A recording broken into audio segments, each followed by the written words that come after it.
So today I have the pleasure on Camp Fifi Uncensored to interview a dear friend of mine who I've known for, oh my goodness, at least 20 years. I think the first time I had the pleasure of laying eyes on Todd McIntosh was when we both were actually being honored for awards that we had won.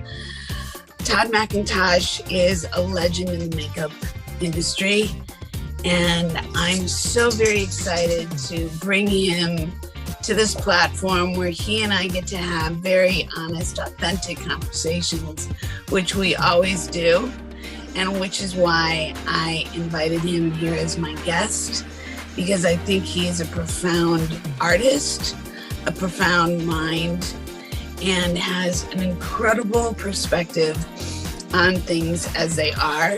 He's very straightforward. I think that makes both of us being Virgos or something, I don't know, something that for us, we never hold back.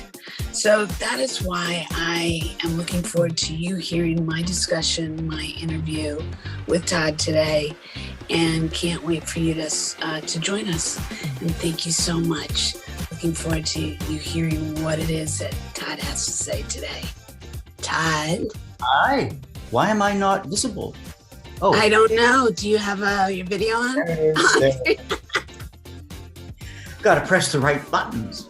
You know, it's all about pushing the button.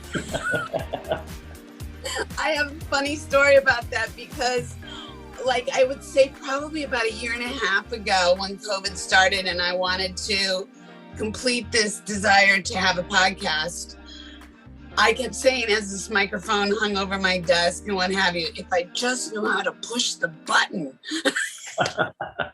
I know. Here we are. I have a Zoom account because I teach over Zoom, and oh my God, trying to figure out all the things that they put in. Just press the button. Just push the button. I know. So I'm going to take this moment to introduce you before we continue this, because I know we're going to have a delicious conversation as we always do. So I just want to say thank you so much for being my guest here on the Camp Fifi Uncensored podcast. This is the iconic Todd McIntosh that is a dear friend of mine, makeup artist, and has been associated with many prominent projects that people like, you know, drool over, from Buffy the Vampire Slayer to Pushing Daisies to Memoirs of Geisha, Star Trek, like the whole, like it's a toilet paper roll list. Like, just throw it out and you'll be like, what?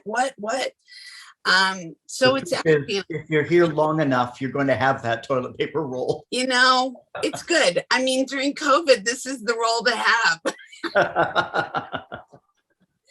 So I am just really delighted that we have some time to spend together, because I think it's really interesting. I just had somebody reach out and say, you know, can you help my niece? And I think that this is a perfect segue into the conversation of what it is that we do for a living and how it is so organically, you know, delivered in our lifetimes, and how, yes, we can have conversations happily, have many conversations, as you and I have, you know, having been makeup director for the Blanche McDonald program up in Vancouver and taught many other places, including with our unions and what have you here in our local in Los Angeles, but that there is no guarantee of this path that we take. No. And before I get into all of that, which I really do want to get into, I would really love to start back with the light bulb moment of you saying, this is what I want to do, because I think this would be the perfect how this led to us having this discussion and that subject that I want to talk about. So going back to you living and coming from Canada, who were you as a little boy that made you decide, and when was that moment that you thought, oh, I want to be in filmmaking or entertainment and maybe be a makeup artist? Or what was your path? First of all, I want to say that the path to being a makeup artist when I was young is no longer the path anyone follows. There were no schools. I had no access to anything. It was a rather nebulous career. No one knew anything about it. Mm-hmm. I was born in California, but raised in Vancouver. I had a rather mentally abusive stepfather, and my mother eventually divorced him when I was 10 and raised me herself on welfare. She was crippled with arthritis that was compounded. They don't really know what it was today, probably some sort of rheumatoid version. Mm-hmm. Mm-hmm. But it left me as a rather solitary and isolated child. Mm-hmm. And the thing that I used to use as my, everyone has something, books or whatever. I watched the TV series Dark Shadows. Mm-hmm. I was one of those thousands of kids that ran home after school just to catch that 20 minutes with dog food of acting and drivel. But it had vampires and it had werewolves and it had witches, and it was just mentally very exciting. Yeah. And a great escape. And a great escape from life. And Mm-hmm. I actually, years later, met a lady that was a teacher and got me into teaching. And she was doing the same thing. She's 20 years older than I am. Mm-hmm. She was dealing with a divorce and was using Dark Shadows as an escape. So it's very interesting. Mm-hmm. But that led to a fascination with the idea of transformation. Mm-hmm. I'm looking at that. I'm looking at Star Trek and Spock's ears. Mm-hmm. And I would take Scotch tape and tape my ears into a point and run around and pretend to be Mr. Spock. Love that. Oh, I would make Barnabas vampire fangs out of shirt collar stays that I could cut into shape. Anything that I could do that was part of that.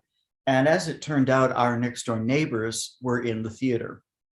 And they saw what this little kid was doing, gave me my first book on makeup, which I practiced and practiced and practiced. And then I was running home after school, not watching Dark Shadows, but sitting in a mirror doing makeup on myself over and over and over again. By the time I was 12, I was working in the theater as a makeup artist.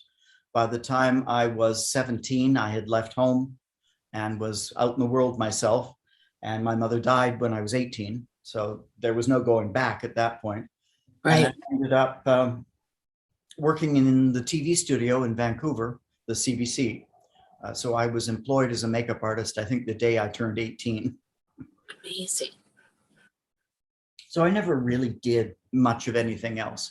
There was a very unfortunate moment where my brother and his wife at the time and my mother sat me down on the couch and told me there was no such career as makeup, to give up this fantasy and go get a job in a restaurant. And if not, they were going to throw me out of the house. So I worked in a restaurant for about 2 weeks, and that was a disaster. And I then sold native art on the tourist strip in Victoria. And that was okay, but it wasn't going to be anything special. And while I was doing that, I was trying to develop a makeup portfolio. And I was taking photos, and I wrote to the CBC saying, can I borrow a wig? And they said, well, there's a job opening. Would you like to come and try? So that was it. That's how I got to the career. And it was certainly not easy after that either. Mm-hmm. Lots of bumps and grinds going on. Mm-hmm. But the key point there is that many makeup artists like myself taught themselves. Mm-hmm. And were so focused on that as a career that you wouldn't let anything else interrupt it. Correct. It's interesting that you mentioned that, because in my last interview, and I'm going to ask you about, the fact that you're from California, but, raised in Vancouver.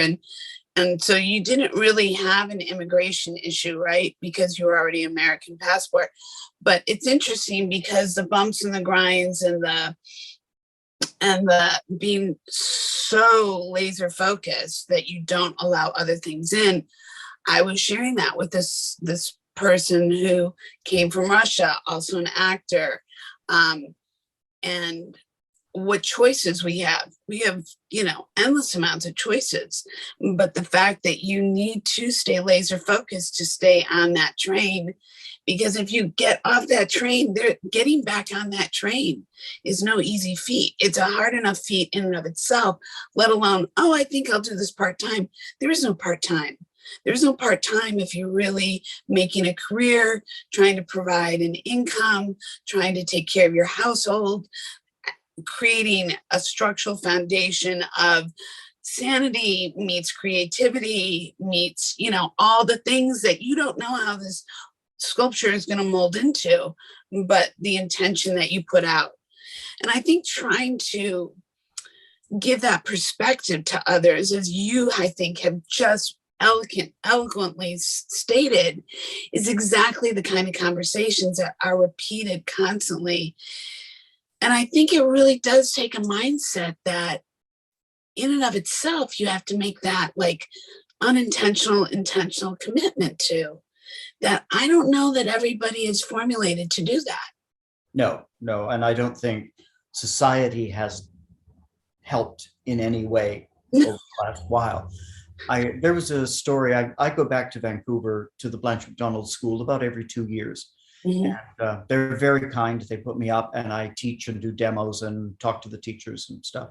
And this one time I got a message from a teacher in the beauty course saying, can you come in and do a demo and talk to the kids? Now, I don't normally demo the simple beauty stuff, mm-hmm. but I said, sure. And I walked in and I'm looking at a row of young girls with covered in tattoos and Kardashian makeup. Yeah.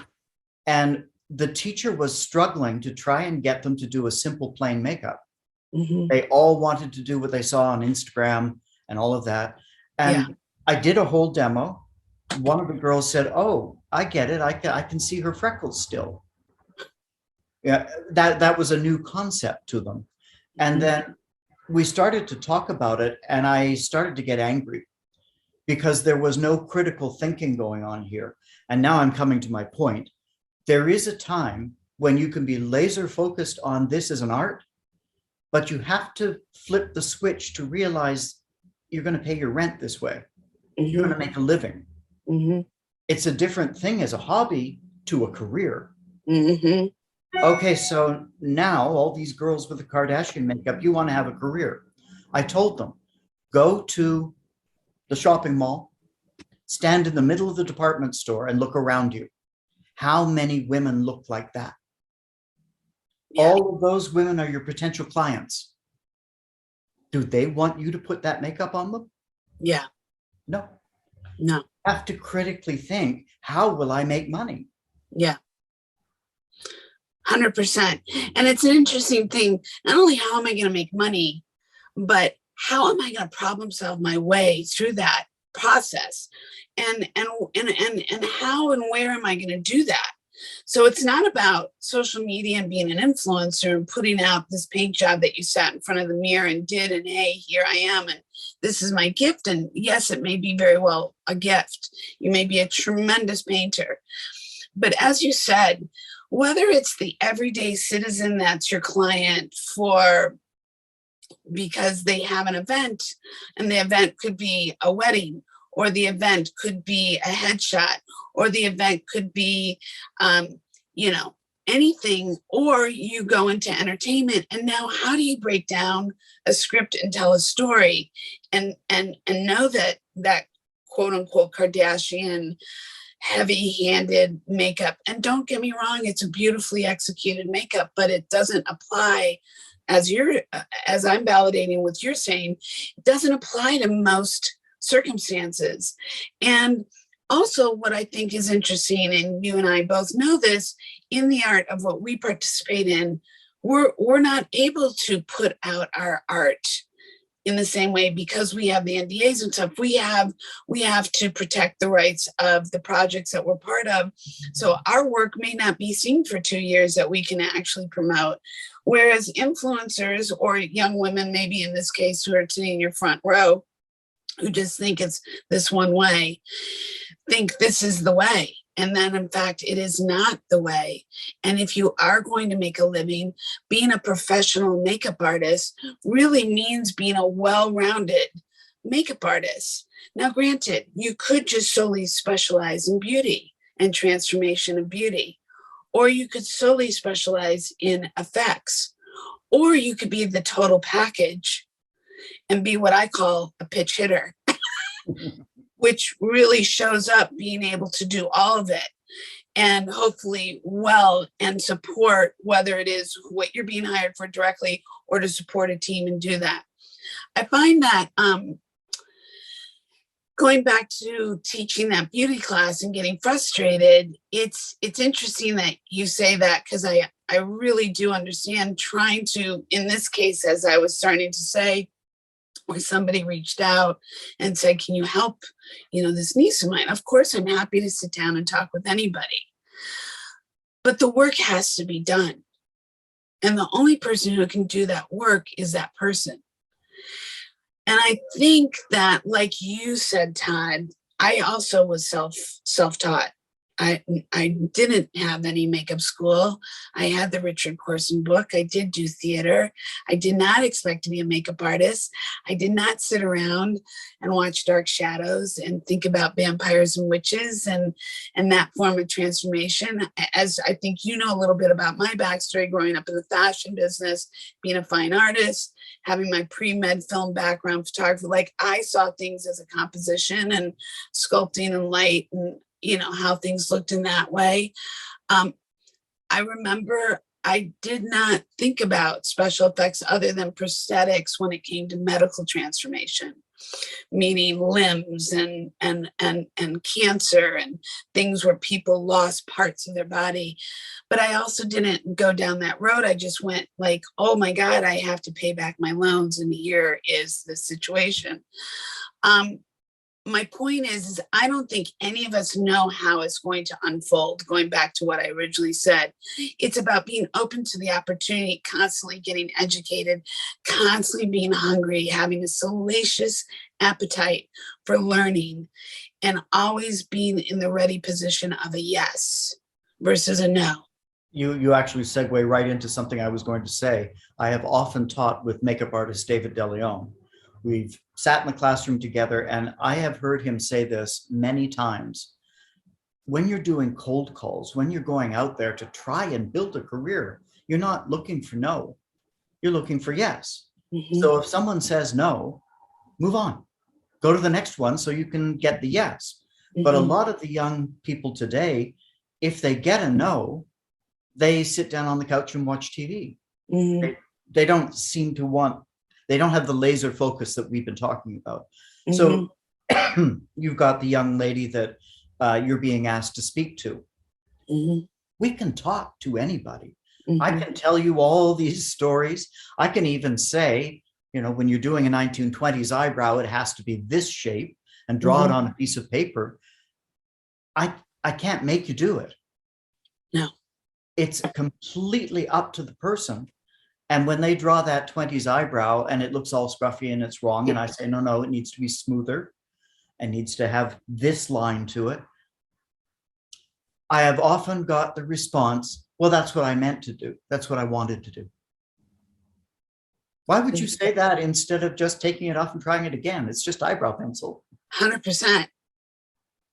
I don't get it. Well, I've even amongst our peers, our professional peers, say the best artists are the ones who know their history.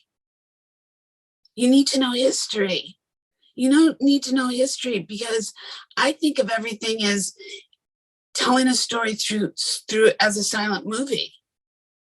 A silent movie will tell you everything if you are given visually the impact in the moment and the emotion through the platform of the landscape, through the emotion, through how are they dressed and what is going on. And you can tell if it's a 1920 versus a 1950 versus a contemporary piece just based upon an eyebrow, a lip, a hairstyle, a costume, a vehicle, the props in their hands, all those things. And people don't realize the importance of those kind of statements that collectively co-create an image, a story that unfolds in front of you, that creates that emotion, that creates that life, that creates that illusion that we all participate in. But the impact of that as an artist and the responsibility of doing so. Absolutely. I once did a demo that I thought was kind of silly, and it turned out to be a very popular one, where I had 5 girls all with the same basic makeup on. And I demonstrated how you do period with eyebrows and lips only. Ah, yes. Just go down the line and change each one to a different decade. Yes. It's actually fun, but as you say, you have to know. And I'm shocked at what people don't know. You know, the course that I wrote for Blanche McDonald is as comprehensive as I could get it. And she has specialists in other areas that have written their courses. But the television course, I mean, there's everything in there from how to read a call sheet to, of course, the period makeup, which dovetails into the fashion period stuff.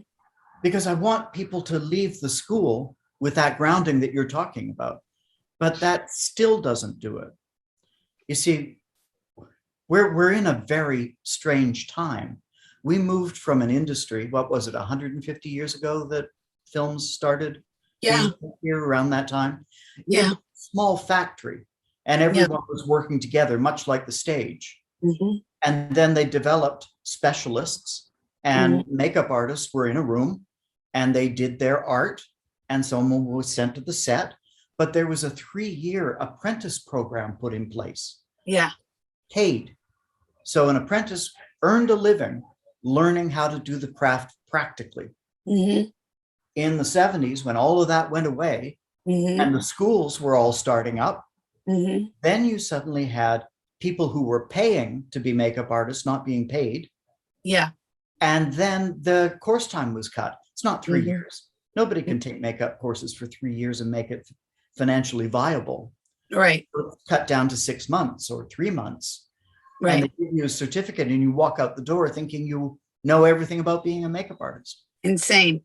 It's just a very odd world. So I was mentored by Mike Westmore, and I learned from a man who could make up Liza Minnelli or Elizabeth Taylor, or do Rocky or Masters of the Universe. Delicious. All those things. He could do everything. Yeah. And And kind. that's what I thought it was. That's what I thought a makeup artist was. Agreed. And then that started to stop. You know, it started to separate. And I now teach girls who say, oh, I'll never do a bruise. I'll hire a special makeup person to come in and do a bruise, let alone put down a prosthetic. Yeah. And I think that I'm just always shocked by that. I don't understand. I can't even comprehend, because it's all a part of creating art. Why wouldn't you understand? If you understand, and sadly, I think that this goes back to what people do and do not know. If you come from a fine arts background, whatever that means, you understand that there's primary, secondary, tertiary wheels of color. When you study a bruise, how can you not dissect that? Can you not say, when was the impact occurred? How much time has taken place? Was this in the immediate moment? Is this 2 days later? Is this on the 7th day of healing? What angle did it come from? Where, when, what impacted, and where did, but you realize that, and even in our professional peers that we stand side by side with, lots and lots of talent. But there's many people who actually really don't, I think scientifically that way. Well, I validate everything that you're saying, in that makeup is an art. On my business card, it doesn't say makeup can only draw a stick figure. It says makeup artist. And what you're saying is, I don't have a fine arts background. I taught myself, but I still see paint as paint. It doesn't matter to me if it's an alcohol soluble paint or it's a grease paint or it's some newfangled thing that someone's just developed. It's still a vehicle with color. Right. So you have to understand how to paint. And that's why beauty makeup is as easy for me as monster makeup. It's all painting. Correct. There's a few little technical things you have to know. There's the history that we've been talking about, as well as the chemistry of the products. For example, you've got a bruise. Well, is it going to last for 12 hours? Are you going to be able to touch it up? What's the circumstance? Okay, I'll use this product because it lasts. Right. I'll use this one because I can blend easier. Whatever, you make your decisions based on your knowledge of the technical half of it, and then you paint using the artistic half of it. And I have always said that to me, makeup is like cooking, because it's exactly the same sort of thing. There's a formula, there's the artistic part, and then there's all the technical. How do you chop this? How do you cut that? What's the cooking temperature for that? You have to know both those things, but in the end, it's an art. Absolutely. And in that, now that you've got 30 to 40 years under your belt of 43. having 43, isn't that insanely? I mean, understand. When did that happen? When did that happen? Yeah, I mean, did you see yourself having the good fortune of 43 years of a career? There were always really stressful points, but I tried to navigate them as best I could. One of the earliest ones was leaving the CBC, and then I didn't know how to break into the movie industry because it was a union thing and it was closed. There were 4 women in it, and they weren't letting anybody in. So I had to work in a makeup store, and that's when Blanche McDonald came along, and I said, well, can I write you a makeup course and start teaching it? And I taught everything, manicure, pedicure, all of it, prosoponiology. And that was a rough time because you don't know what's going to happen. You have an insecure future. Yeah. I finally got into the union thanks to Mike Westmore, and I felt like it was going to go smoothly. And from that point on, I got job after job after job. Things built, things were smooth. I was learning and doing. And then I suddenly realized I wasn't doing anything I wanted to do. I was doing cheap, awful little TV shows in Canada, and they weren't going to ever make me Dick Smith, my hero. Yeah. They weren't going to make me Mike Westmore, my hero. Yeah. So I upped and left. And that was another big, crunchy hurdle. But fortunately, I was here, I started to get work, and things went very well. What I didn't expect is at the end of my career, I assumed I would be Mike Westmore, living comfortably in a nice home that I owned with a little garage, doing whatever jobs felt like needed to be doing. And then that didn't happen. The industry changed. The way everything works changed. Hollywood decentralized. Film industry went elsewhere. I was very lucky to get Buffy the Vampire Slayer. That took 6 years of my life, and it bumped up my reputation so that I became visible. And then I've been lucky enough to just keep running along, but it wasn't the career I expected. And certainly at this point of it, it's not the career I expected. I don't get offered shows. Yeah, and that I think is a very interesting thing, because I think that what people see and what they want to believe in this illusion that's created is that they don't see the full picture. They don't see the trials and the tribulations. They don't see the reality of what people go through. They don't understand that you can dedicate your life for 6 years to a series and win awards, and then you don't know where the next paycheck's going to come from. They don't understand that Hollywood isn't the central hub of all productions. They don't understand that it's actually it's kind of like the way that you decentralize other industries, Is it, no longer is Detroit the only place where cars get made? Hollywood is no longer the only place where films get made. And because of that, it waters down what is accessible. And what people also don't understand is that even though we live in the United States of America, just because you're an American does not mean you can go anywhere in the United States and work because of union rules. And people are like, well, what do you mean? And I'm like, well, imagine being like living in Latvia and Australia and Morocco and Poland and Italy. That's like the United States to us as a union member. We can't go work in all these places without special requests and what have you to get accepted in those to take those projects. And people just think if they see an image of something we've done that we're just these hugely successful, hugely well off, live this glamorous life. And don't get me wrong, I think, knock wood, we're not on the street, thank God. But I know that for both of us, we've had our moments. I don't need to know your bank account. You don't need to know mine. But we also know that there have been moments where we're rubbing two sticks together to create a fire. And it has nothing to do with your amount of talent and your amount of insight and your amount of passion and your amount of ability to problem solve and the value you would bring to producers. Some producers, what people don't understand is that they may hire those that they know or somebody younger so they can feel like they have more power over them. Or because they find them desirous. Like, I don't know what the decision-making comes down to, but there are no one formulaic reason why people get hired. It's all subjective. So it basically is a combination of timing and luck and being in the right place at the right time. And whether you're network, it's reputation. It's someone gets offered a job and they say, I can't do it, but why not try so-and-so? The question is, are they going to say my name or are they going to say someone else's name? 100%.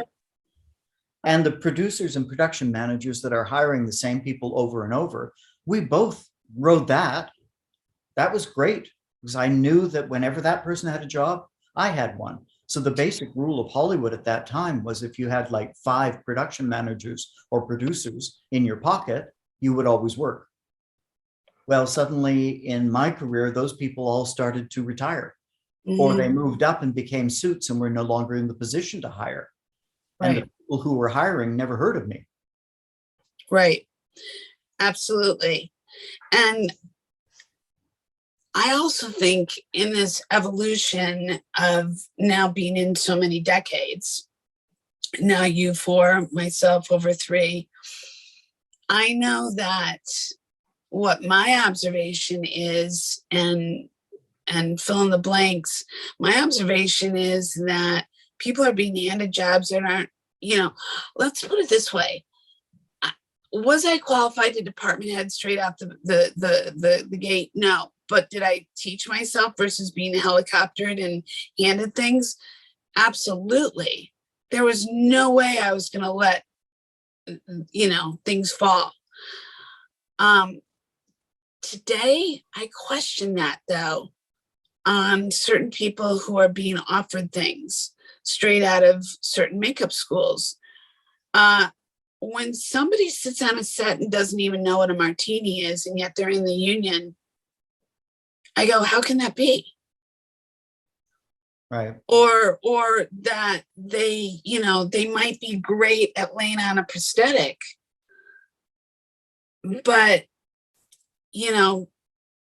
it could be literally because one class of people came out of a certain school and they all cling to each other. Yes, that's a network. And yes, maybe somebody who's got a big show brings on this whole clan because that makes them feel empowered. I see more of that than actual qualified people. And that's not coming from a jaded place. That's coming from like a person who thinks like a producer. Well, it's the same basic root problem that I was talking about before. you had 3 years apprentice to Mhm. learn what a department head did. Mhm. Now you're in a school that may or may not even teach that. Mhm. And when you get out, who's going to teach you? Mhm. So they don't even know that they don't know. It's when they're sitting on the set and they hear about a martini and they go, is someone drinking? That's when they realize, oh, there's something I don't know here. Yeah. Yeah. And I also think that the lack of protocol. Like I find that my observation is, and look at, I love people who are, younger than me. This is not anti any of this. My observation is, I don't know that there's been enough preemptive experience other than school. I know that when I became a department head, I've been running my own photo studio. I've been doing commercials. I had been on lots of fashion editorial shoots. I was doing all that. So I was gathering all that information. So I knew by the time I got a film that I knew where my role was. I knew what my job was. I knew how I was a cog in a whole wheel. This wasn't just about me. It was about delivering a product. It was about time management. It was about helping tell a story. It was about customer service. It was about communication. It was about like all these things. And I don't think that people realize that when you sign up to be a makeup artist, or that's the passion you have, that there's all these other things that you actually need to bring to the table. And for you and me, whether it was working at 12 in the theater or me working in my family's business, putting together clothes and bringing them to the dressing room and saying this would look fantastic on you, and people being like, how would this 14-year-old kid know it would look fantastic on me? It was just how do you go out into the world and put together things that make a difference and do actually bring value to the moment. And I don't go ahead. I'm Both of sorry. us know many makeup artists who are super talented and will never get hired to run a show. Never.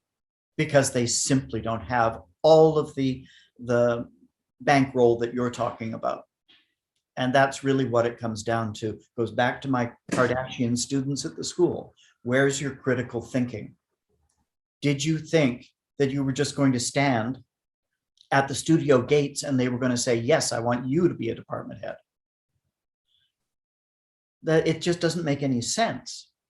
You must know that there's going to be paperwork. You must know that a movie has a script. So I better learn how to break one down. Yeah. I don't know. Well, and with that said, then here's somebody like yourself who's sitting here who has so much value. Well, thank you. Well, Todd, anybody who knows this, you're kind, you're smart, you're visionary, you're a great leader, you're a great teacher, you're a great contributor, you're a great artist, you're a great value. Thank you, Felicia. That's very, as we talked about just the other day, it's a very hard thing for me to hear. Well, and you need to hear it. You really need to hear it. You need to know that you are appreciated. I don't know if for you feeling appreciated is the house with the garage that you can choose and do, because maybe maybe that's part of your picture. But I want you to know that you are appreciated, even when it doesn't always feel like that, so to speak. And, that this industry is better for people like you in it to be able to share those qualities about what makes a difference and what people should want to strive for, no matter how much the industry has changed. Those qualities are valuable.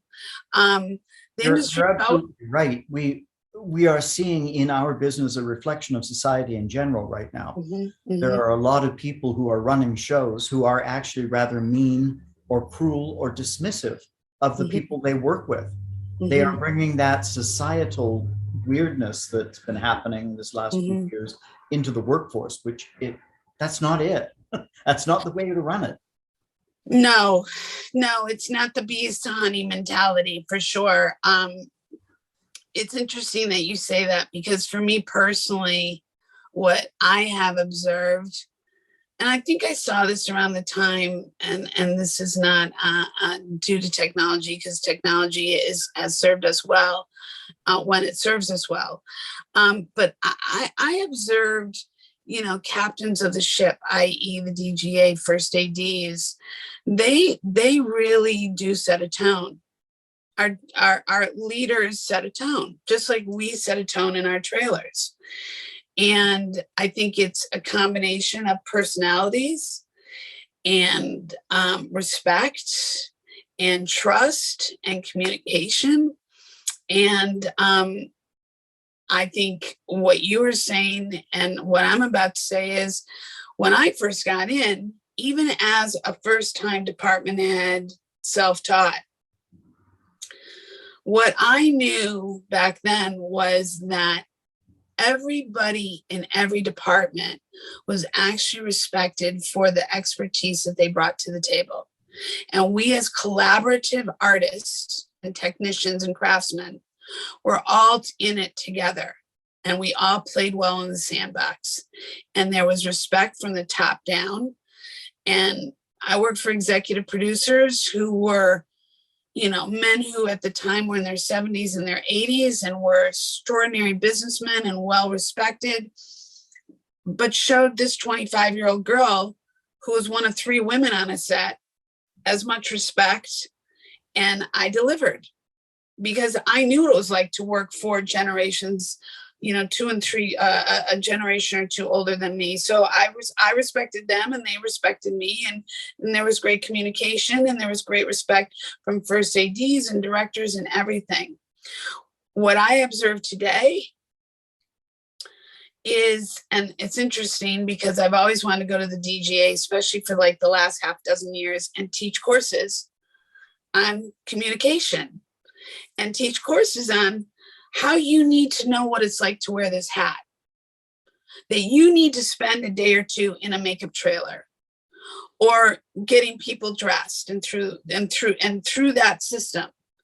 So you have an understanding, or in the props department, like 3 really key kind of, as well as lighting and the camera department, to really understand who it is that you're telling how to do what, where, and when you don't even understand what that takes to make that happen.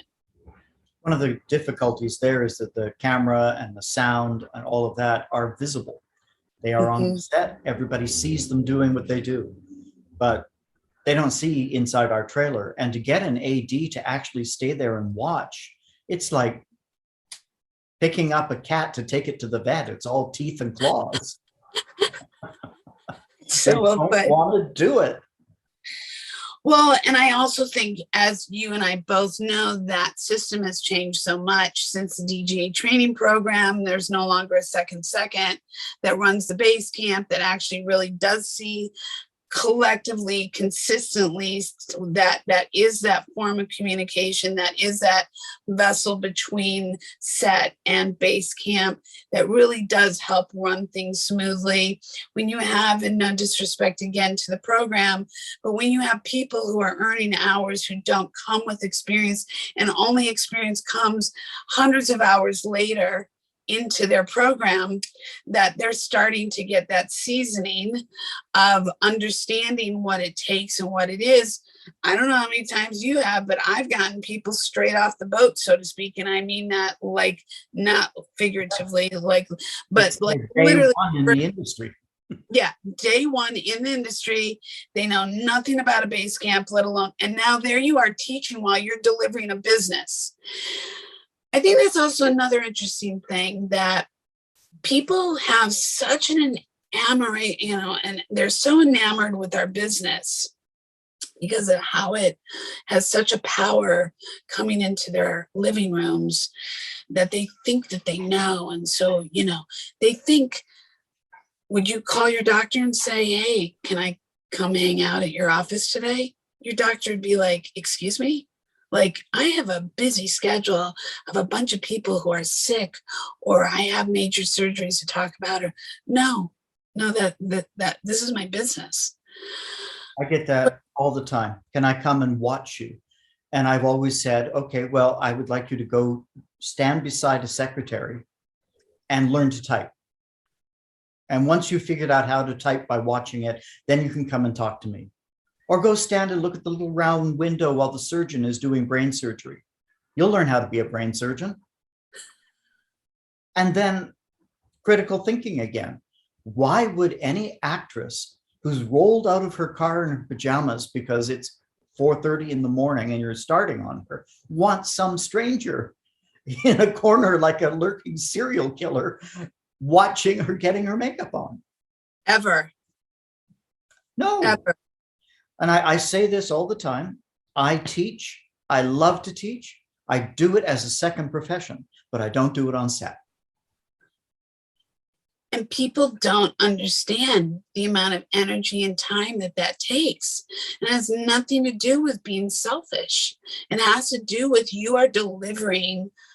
This is your profession. You are delivering a job. That would be saying, like, to the doctor in the middle of surgery, oh, I'm sorry, what question do you have? In the meantime, there's blood. There's, we've got to suture this up. Like, there's no time to waste. This is about, really not taking our profession serious. Right. And I think that is something that for people like you and me who are very intense, who are very authentic, who are very direct, can be also very much misunderstood. Mm-hmm. Because we are those things. We do not,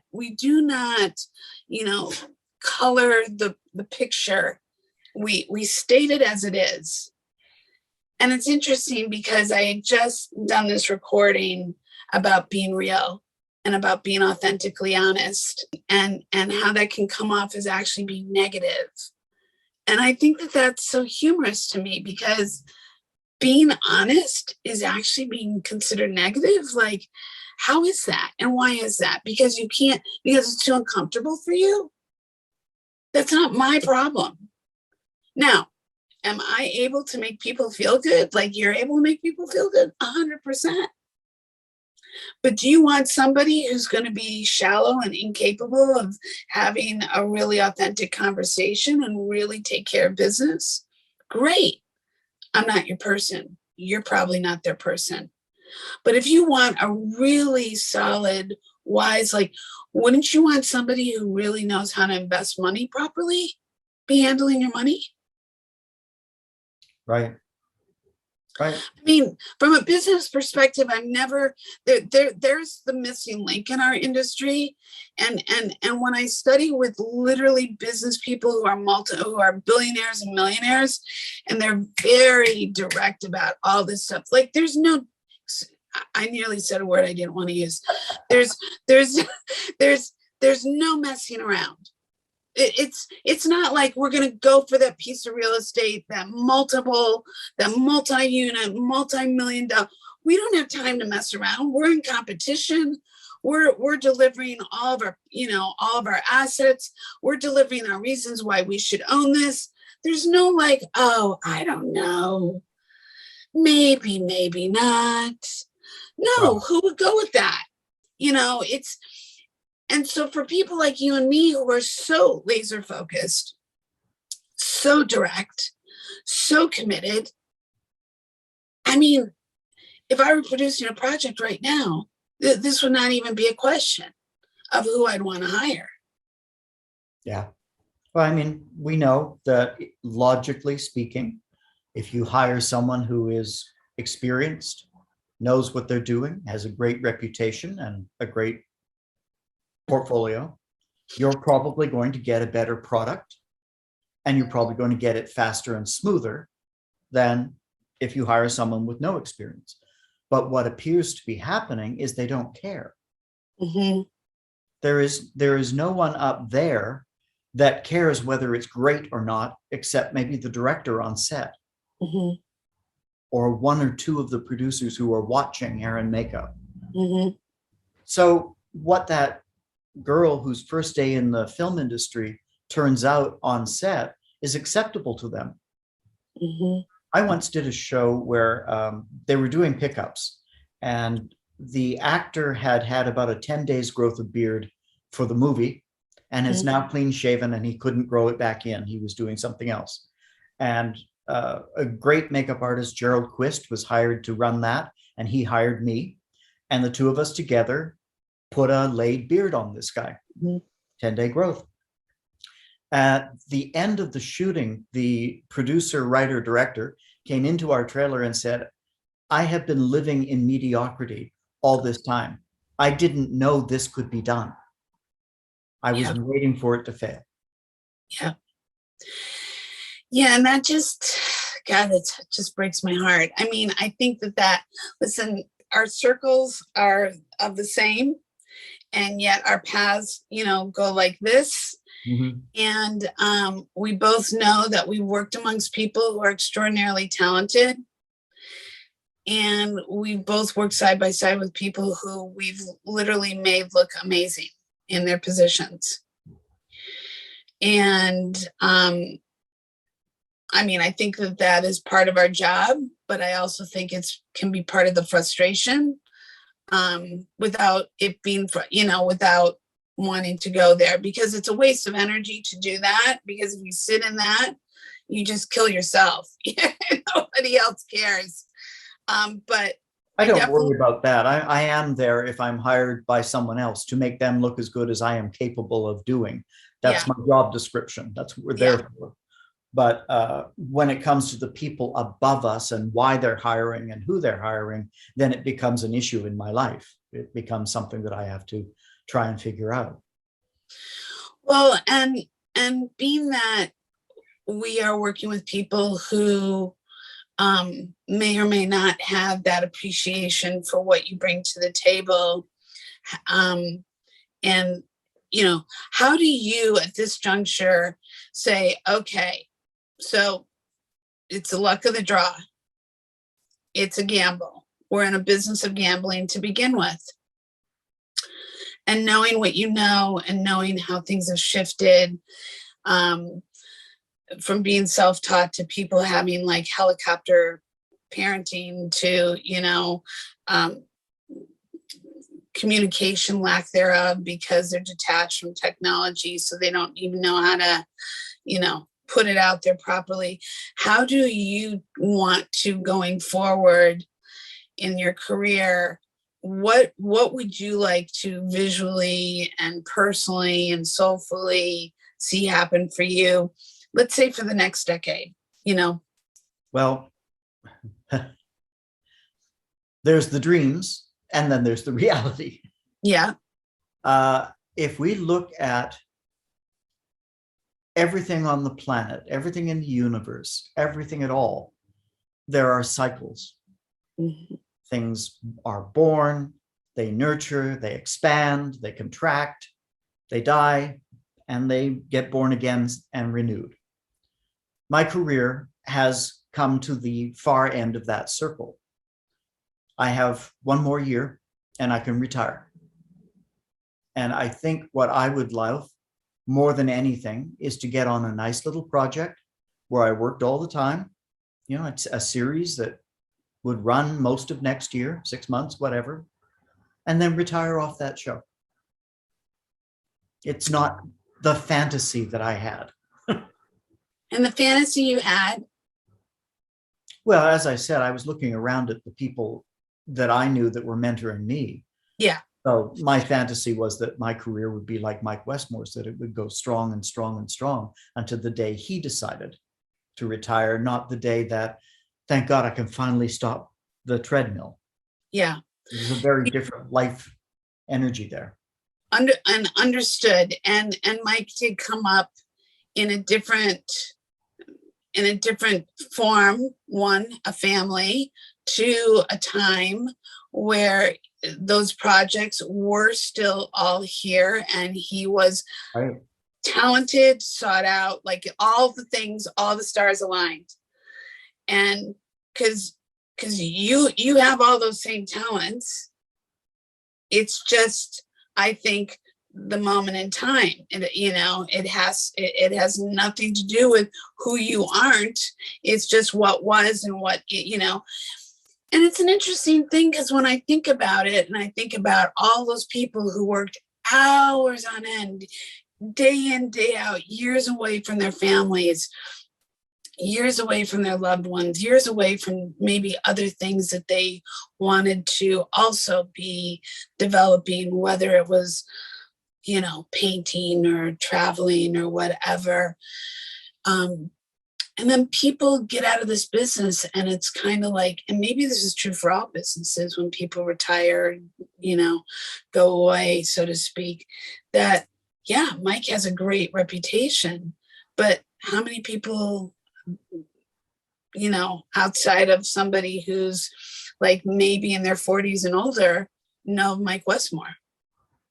No, it's very true. I mean, I get students who don't know who Dick Smith is, and that shocks me. I get students who have never heard of Bette Davis, let alone the first Star Wars movie. It's shocking how quick society forgets. And when they're always on their phones looking for the new, they never have time to look back and look at all of that history. I've been very lucky because Buffy is still on TV. People, new generations are still watching it. So my reputation gets recycled a little bit. But the truth is, yes, as you say, Mike Westmore is a different time and a different place. And my career is not his career. It never has been, even though we've had moments where our careers touched. Yeah. I am ready to not worry about how to pay the rent. That was something that didn't figure into my future. Mm-hmm. I thought I was always going to, as you say, not have to rub the sticks together to make fire. Mm-hmm. And that's very tiring. Mm-hmm. I dated a young man a few years ago who didn't quite get who I was. And I said, imagine from age 17 to age 60, 14 hours a day looking at cement padded walls, hearing cut, copy, next setup, last looks as your entire life experience. You don't want to keep doing that to 70 and 80. Right. It's time for me not to hear that anymore. Yeah. I don't need to carry my chair, 2 bags, a rolly cart up a hill work in the sun where no one bothered to put a tent up for hair and makeup, even when we ask. Mm-hmm. I don't need that in my 60s. Mm-hmm. I don't leave behind with bitterness. Mm-hmm. I leave behind with a career that I'm totally satisfied by. But that cycle, it's like when you read the tarot, the Tower card. Mm-hmm. The Tower card is like, this is the career you've built. But suddenly change is on the horizon because that career is over. That tower is now falling down. What are you going to do? Are you going to chain yourself to a piece of the rubble of the tower and sit there in the desert and say, I can't move, I can't go anywhere? Mm-hmm. Or are you going to say, okay, that was my career. Mm-hmm. That's done. Nobody's going to remember that tower was ever there. Mm-hmm. I guess I have to walk over there. Mm-hmm. And with that transition that is within a touchable realm, so to speak, what do you want to do going forward upon your choosing to retire? What would you like to, what curtain would you like to pull back and reveal and walk into and start to create for yourself? Well, I didn't have the variety of things in my life that you experienced, all the different threads that you could pull together. And I imagine when you decide to retire, you could pick any one of those threads up again. I paint. and I would like to go back to doing some of that. But my other passion has always been teaching. And as I think you know, I'm Wiccan, and I do teach witchcraft and Wicca classes. And I think that, as is natural in all cycles, it is natural for older people to look towards spirituality as their next turn of the wheel. So I'd like to immerse myself more in that half of my life. I love that. And so many things have come to me just as I'm listening, Todd, because I think you're right. First off, I think it comes with wisdom, being a teacher. I always say we play one of two roles throughout our entire life, either teacher or student, and we're constantly switching back and forth depending upon the environment we're in. I think it's fantastic that you would do that, because of many coaches that I have worked with from the time I was in my 20s going forward, and even through COVID. I look forward to hearing more about you doing that and seeing you develop that. And I know plenty of people who have success in the coaching world and the teaching world, however you want to title it, in the spiritual world. And I think that will serve you well and give you a great sense of peace. And I also think aligning with the right communities will be also a great way of serving you, and using these platforms that thankfully now can give you the world as your access and people accessing you. I'm so excited that you joined me for part one of part two of my conversation with iconic Todd McIntosh, a makeup artist in the film and television industry who's a friend and a peer, who is also a teacher and who has an incredible following of people who look up to him. I adore Todd and his perspective as an artist, as a teacher, an observer of life, and an observer in this industry.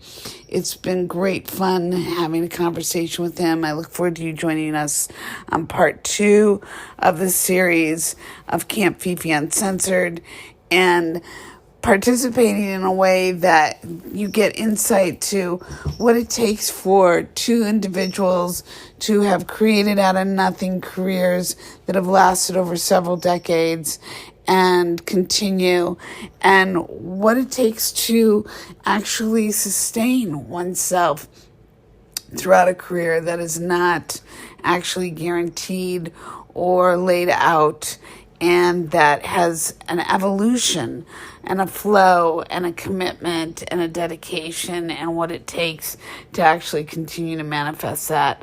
Thank you so much for joining. Please feel free to subscribe to to the listening platforms and rate on the Camp Fifi Uncensored podcast. And I look forward to you continuing to join us as we drop these episodes every Monday, and be a part of joining around the campfire and being a part of this community. Thank you so much.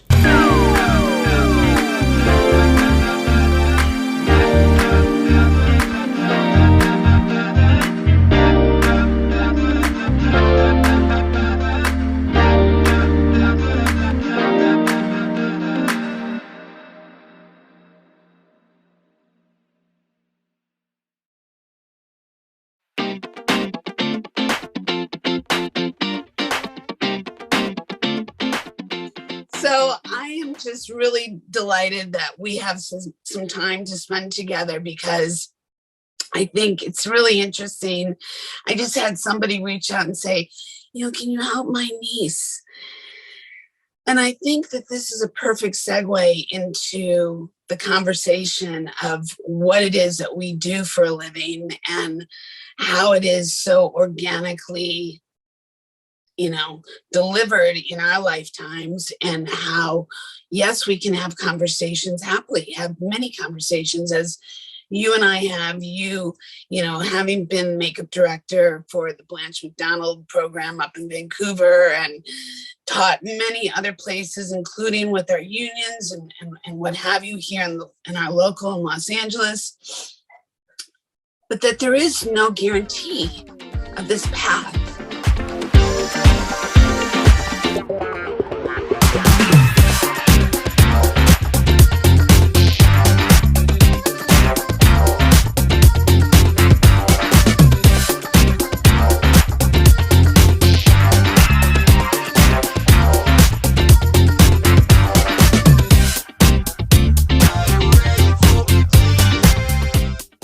I've been teaching Wicca for at least 15 years, if not longer.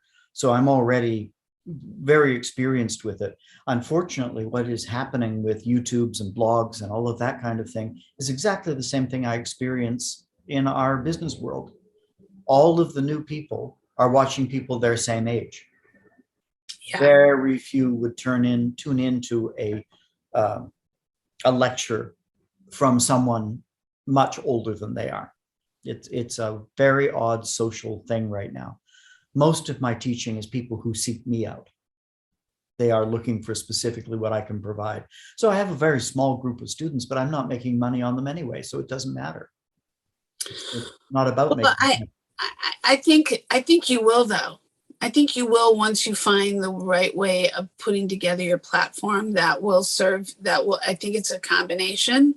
I think it's a combination of, and what I'm about to say to you, and the reason why I'm saying this is one of the projects that will remain nameless that I wrapped up that you were a part of. I remember getting off that project and literally throwing my things in my car, which, as both being Virgos, we know we don't do that. We're extremely organized and very to the point. And as I was throwing my stuff in my car, saying, this is not who I am, and I need to recapture my intuition and not be around individuals who zap me of all the things that I'm here to be. And through that, I, by great grace of however things aligned with an intuitive healer / teacher coach. And through that ended up doing a series of courses that actually certified me as an intuitive healer. Ironically, I was surrounded by all these professionals. I was the only quote unquote civilian in all these courses. And as my teacher said at the very end of this several years of studying, that, not only, as I believe we all are intuits, it's just a matter of just, knowing how to see and be able to teach and share and so forth.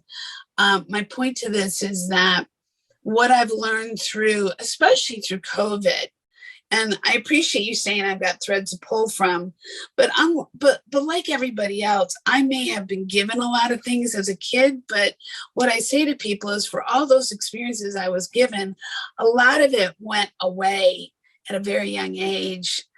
And yeah, before the age of 14, I had a world of stimulation, but then that shit stopped. And it wasn't that I lacked or I suffered, but confidence and trust and, all these things went away. To gain this back has taken me all these years. And ironically, during COVID, it took me to a place of, I had to get out of my own head from all the surroundings we'd been around, which was a culmination of limited beliefs. And I use a description of a bucket of crabs. A bucket of crabs, when we think about a bucket of crabs, when one is trying to climb out, every other one is trying to pull it back down. And I think we're in an industry, as much as we can shine and be recognized and acknowledged, there are that many people who are trying to pull you down or not allow you to shine for very long, or only room for so many. And that's bullshit, because those particular individuals, yeah, they should shine, but there's room for everybody to shine. who should, like, I'm sorry, you bore a baby. Would you not want your baby to be well cared for and loved and nurtured, and not in a helicopter way, but in a way like, no, there's no room for abuse. No, this baby's here for a purpose. This baby's here because life is a miracle. Like, why would you want to like douse it with negativity and toxicity? Like, there's just no room for that. And so I always say, if this was your child, how would you feel? So going forth, and what I'm trying to share with you is that I know with time, as I've learned through COVID, that getting out of my way and being willing to jump off my own cliff has allowed me to finally push the button and create this platform doing what I love to do, which is engagement and communication and connection, which has allowed me to get back to drawing and doing fashion and helping other people raise them up, which has also allowed me to work with people in the film industry who I've thoroughly enjoyed, and we have mutual appreciation, and we're not trying to, hurt each other, because there's no room for that. Right. That we're all there respectfully honoring one another. As I came into this industry only knowing until I didn't. And then it was just like, oh my God, like, can I catch my breath so I can like go forward and do what I'm here to do and not second guess that path? Absolutely. The film industry at its root always has been a little bit, but is more so now toxic. It is a toxic environment. It's a bucket of crabs. And we go in there with all of our shields up, and we do the best that we can within that circumstance. When I was a younger man, talking to all of the older makeup artists, I used to hear this kind of, God, it's not the industry I got into. I am so ready to retire. And boy, did that ever make me mad. I was so angry because I thought through all of that stuff of my childhood, all of those dreams with the laser focus, all of those moves and bumps and grinds and twists of the road to get there. How could you ever have that attitude? I can't wait for this to be done. Yeah, I understand that feeling. And I think that came up for a lot of people, especially during the pandemic, where you started to look at, what's my passion, my purpose? And am I living that in the moment? Yeah. And I don't care if you were working for a big corporation and in an office, or you were doing what we did from location to studio stages and the unknown, from, your backyard to, Timbuktu. I think a lot of people, if they were sensitive and reflective and took those moments, realize that this is it. This isn't what I signed up for. So I don't think this is just a Todd, McIntosh, and Felicia Linsky situation. No. I think we're speaking for the millions and millions around the world, which is why we are in this climate that we are in, where people are saying, no, I want more. No, I deserve more. No, this isn't what I signed up for. And it's not about no versus yes. It's about, what can I make better for myself to in turn help others in the process? Because at the end of the day, you and I are both very loving, giving human beings who are spilling out. Like, you try to collect all that like energy, there's just no collecting it, because it's just continuously spilling out into the world. That's the thing that I think makes us so super heightened and sensitive to what it is that we want to be doing, that we want to accomplish, because we care so much. You can't dampen that care. And I pray to God, that we never allow for that. Look at, I'll speak for myself, whether it was eating too much or smoking pot too much or drinking too much, or what, like we've all like tried to numb and detach. just no different than coming into your household as a little kid and turning on dark shadows. That was a form of detachment, right? That was a survival mechanism, a tool. We all have these survival mechanisms, and we took those survival mechanisms and ironically honed it into a field of dysfunction, kind of replicating those forms of dysfunction that we all actually get raised up in. Most households are dysfunctional, like it or not. They may sound good. Like my story may sound good to everybody because, oh, Felicia got that education and she comes from the fine arts and the fashion and da-da. Man, let me tell you, I'm not here to paint the struggle, but it was hard. It was hard when my parents divorced and my father died and we lost our businesses. That was no easy feat. And this girl did not have the confidence. And it took everything for me to get out of my own way and to get enough, like, you got this, when I didn't know if I had it. Well, I mean, we all live with the imposter syndrome. We all muddle through the day hoping they will never figure out that we don't know what we're doing. And that's part of why I think it's important to do these kind of platforms so people can hear a you and hear a me and see that, yeah, there are things to admire. There are things to go, wow, look at what they've done. But there's also things that I want people to hear, that if this is what you want, go for it.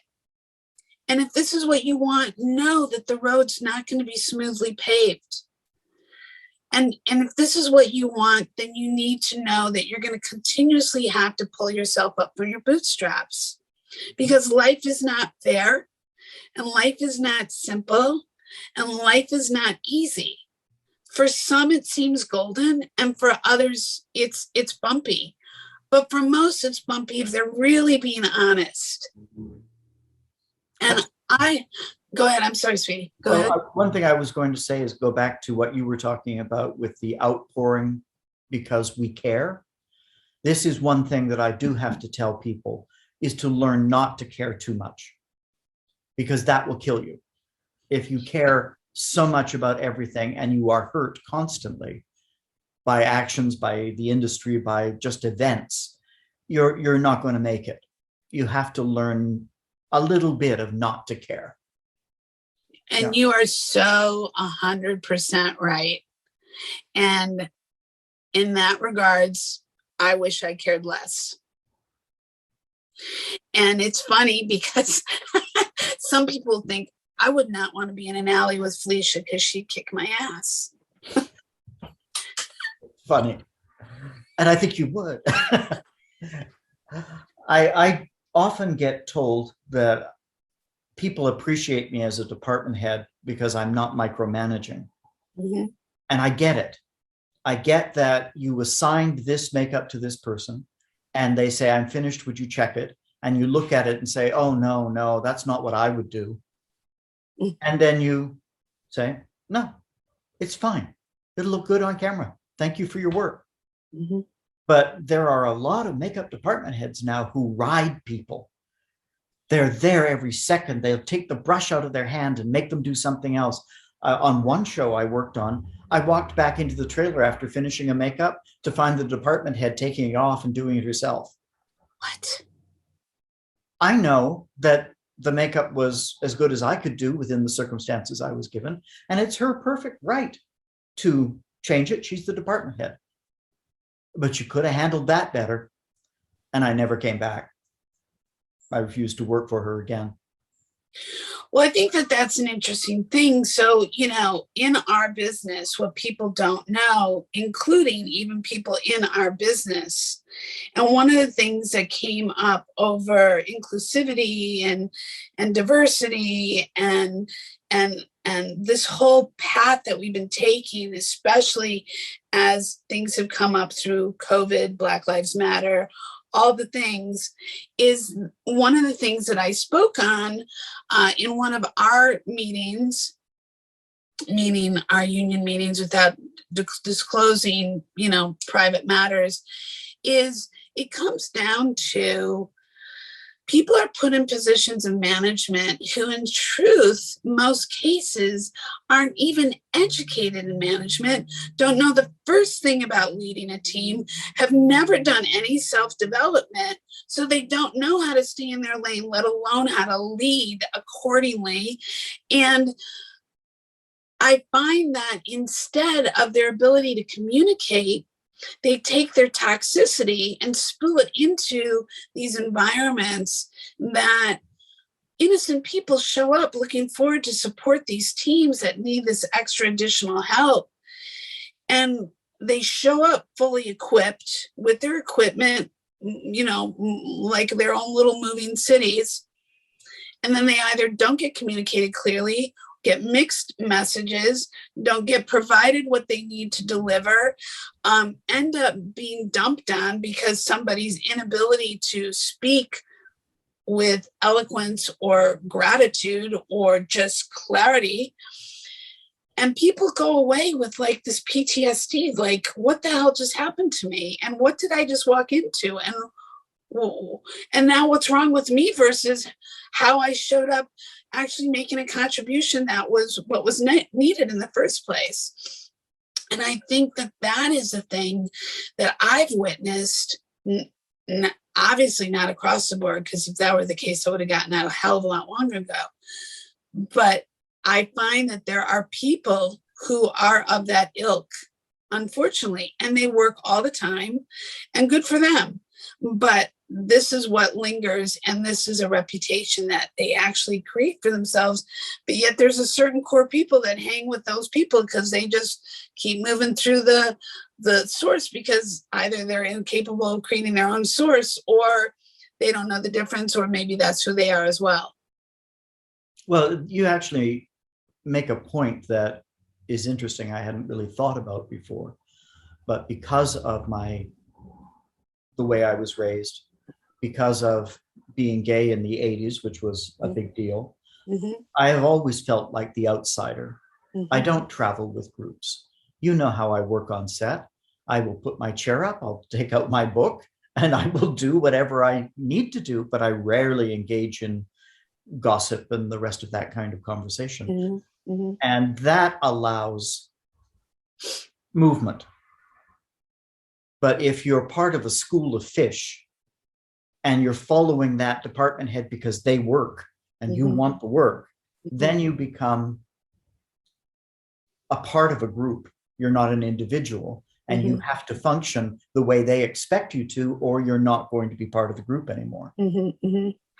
These are two different paths in life altogether, but they do create different careers. And that's something that I think young people need to know. The new people to the careers, that it's not necessarily a good thing to glom on to a process. It's almost like you need a circle around you that it's a boundary that you say other people just don't make it in. Well, that's an interesting thing, because you and I have both observed, whether we've spoken of it or not, there's certain core groups that are a glom on units that are moving through our industry right now in our realm, versus individuals who gather per the project because of their assets and their ability to bring light to that project. And I think that that's interesting to observe, because maybe that's gone on all along, since the beginning of the development of this industry. I think for me personally, it's a little bit more apparent right now. But for those of us who are more individuals, I've always thought of myself more of an individual, not because I don't play well in the sandbox. On the contrary, learning to live together is a big core thing that I walk with all the time. What I think in our industry is that people actually don't know how to learn to live together. They don't really know how, and I don't mean being a part of a gossip, and I don't mean moving like a unit, across the desert. yes, you have to be cohesive, and yes, you have to learn to live together. That does not mean you bring you tumble down together. That means that you all make a positive contribution as the individual you are to correlate, as a chorus, bring together this, this beautiful music and this dance that we do. I think that there was a different system in the older makeup department days. And I hate to bring up that divide between when there were men and before the women got in. Yeah, it's okay. But the men seemed to treat each other more business-like. And it was sort of I work for you this week, and next week you're on another job. I'll pull you in if I can. And they had an outlook that was, let's give as many people in the union work as possible. Mm-hmm. Unfortunately, one of their first criteria was if you were a family man, you got work over anybody who was single. Mm-hmm. That's another story. At least they had a functioning, this is the union, and I'm part of it, and I have to support all of the members of the union if I can. Mm-hmm. And we now have moved into this completely different state. You don't think about that anymore. It's, these are the people I always work with, and these are the people that I'm going to completely work with. And if I have to hire outside, they can set their chair up over there, 3 yards away from anywhere near us, because we're part of this group. And I've experienced that on set. Oh, 100%. I'm not even spoken to or looked at. Oh, 100%. I literally had to say to somebody once, you lead like a bully. And if you got a phone call right now from the principal of your school regarding your daughter who was being bullied on the playground, how would you feel? And they looked at me and cocked their head like a dog. And I said, that's exactly what you're doing right now to me. And it's not kosher. And it's not acceptable, because I haven't done anything to you. I'm actually doing my job. I'm actually taking care of this individual. I didn't do anything to take your thunder away. I'm actually making a contribution, but I didn't ask to be bullied by you and the rest of your team because they're following your lead. I'm not participating in this anymore. By the way, I'm letting you know I'm no longer participating in this, and don't ask me of anything because I've tried coming in the door 20 different ways. I'm done. And I'm done taking your shit, and I will no longer participate. And sometimes you have to make that choice. I usually don't say it. I just don't come back. Yeah, well, I was in a position with a certain number one, and I liked my job. I just didn't like the environment. But you're right. Listen, I mean, those are decisions and choices we all make in the moment.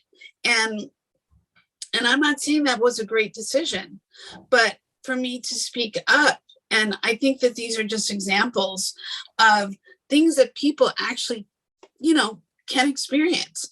I've seen people go through great experiences with no disharmony. But the truth is, I mean, even coming off of certain things recently, it's interesting. Somebody just recently said to me that we're the only department that you can literally go from being a department head one day to 30 deep the next, and then be a fourth on the next thing. And because of it, egos get confused, people get bruised, people's heads get out of whack. And there's no structure to your system. Going back to the apprentice program, where you got paid to learn, but you couldn't go out on the floor. You couldn't be a part of a project. You had to earn your way. You also talked about the men versus the women. I will be the first one to say, as a woman who was raised by people who fought for women's rights and all the rights, gay, interracial, the whole 9 yards, civil, blah, blah, blah. Men generally are taught differently, cellularly, than women. They're taught to move as a team from one end of the field to the next, to the other end, to score a point. Whatever that might be. There's very few individual sports in that realm.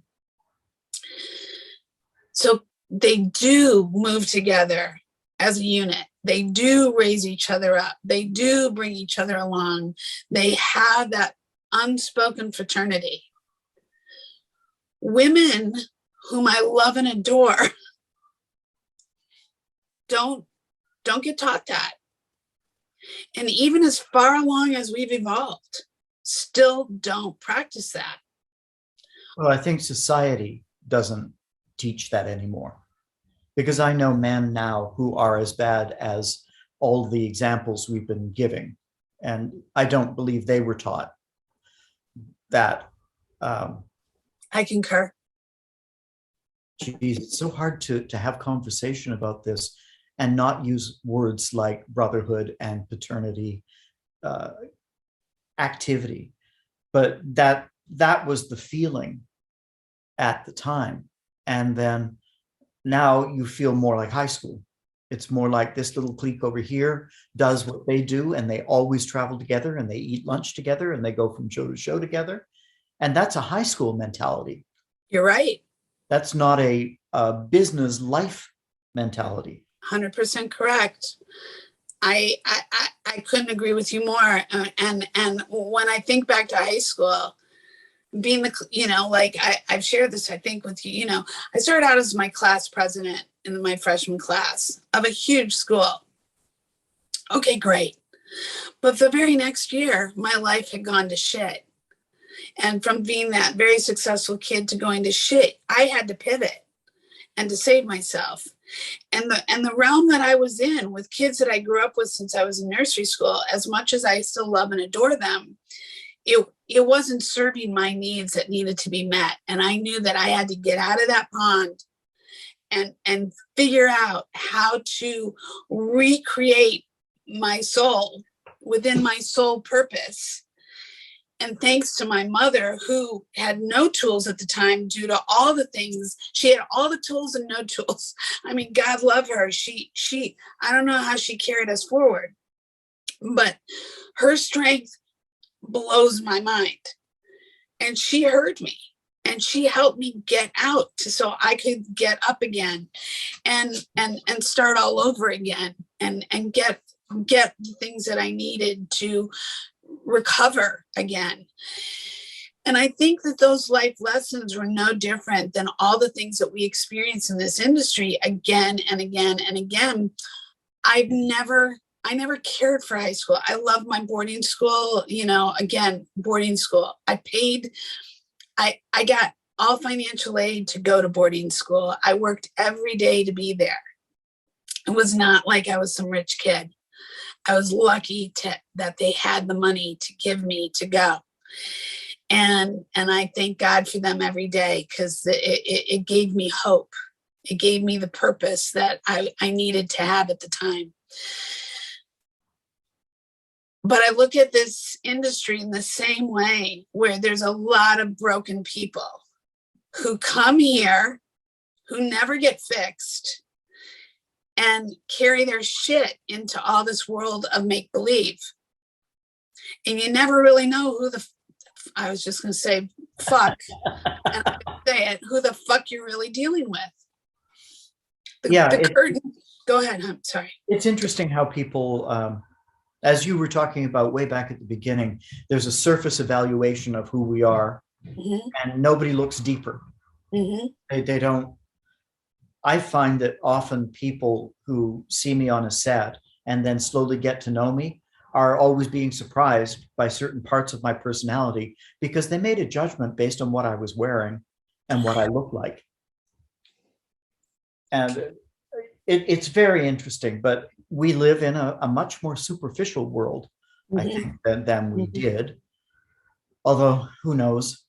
I think you could draw as much superficiality around the 60s as you could around I was just going to say.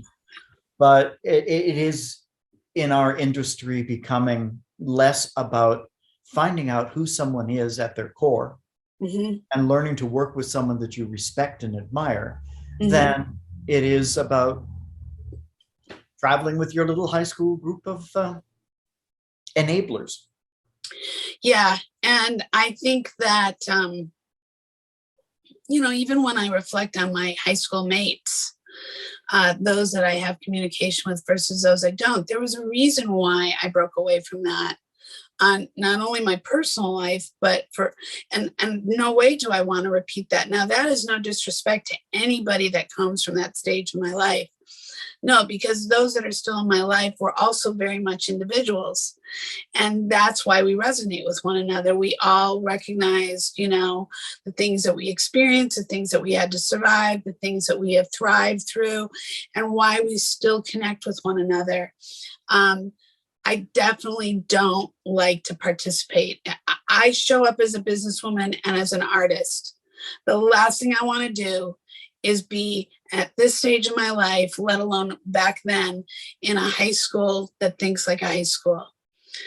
It's not why I'm doing this business. I believe you came into this business because you're passionate, you're a visionary, you were a creator, and you wanted, and this was a formula or a platform that you could bring all those things together and participate in it and actually be your truth.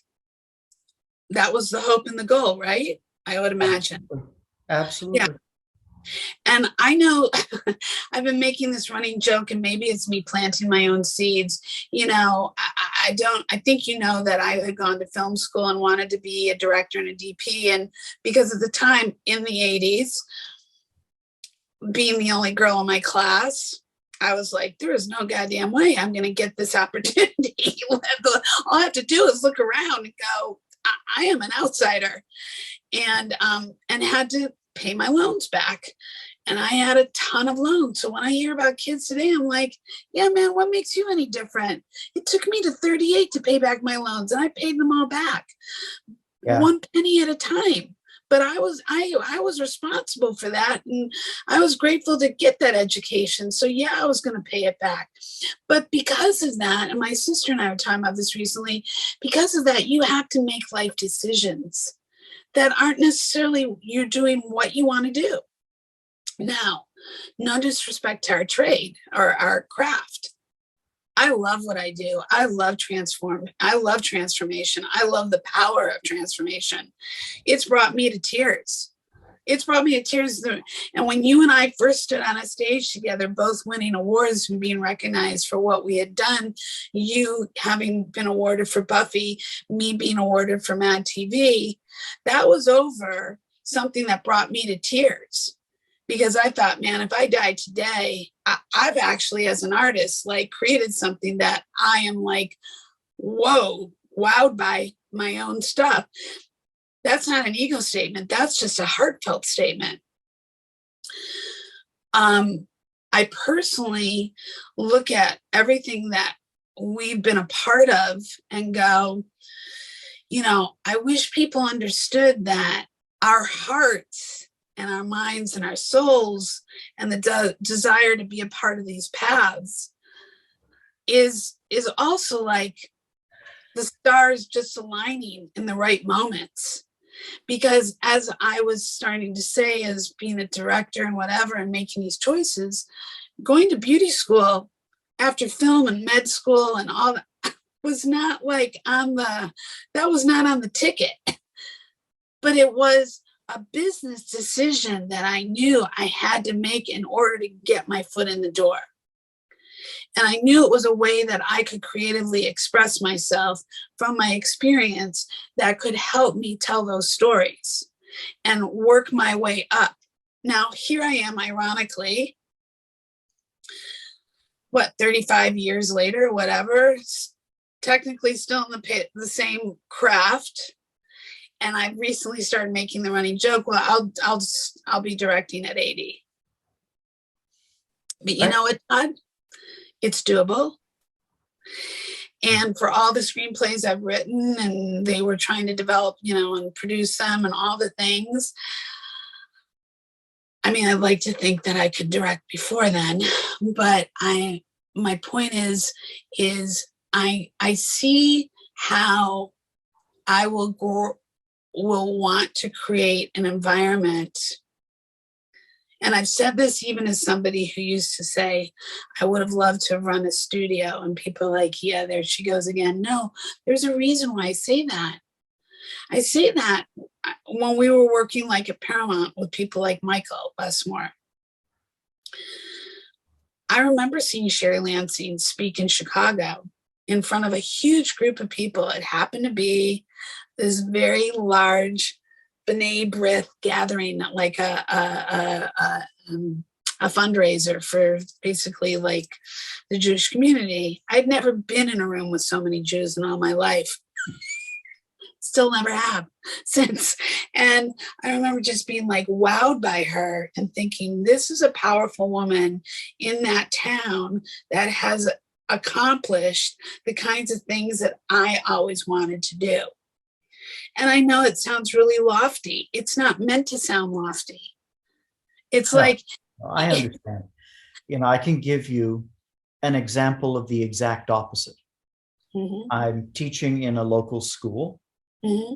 And first of all, after my lectures, and a couple of weeks have gone by, one of the students comes up to me and says, you know that we only understand about every third word you say.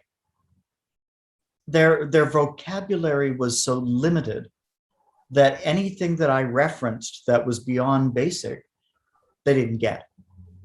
But one girl who had been ushered in by her parents, this is the last avenue through which she might find a career, is sitting at her station, and we were doing latex aging, I think it was.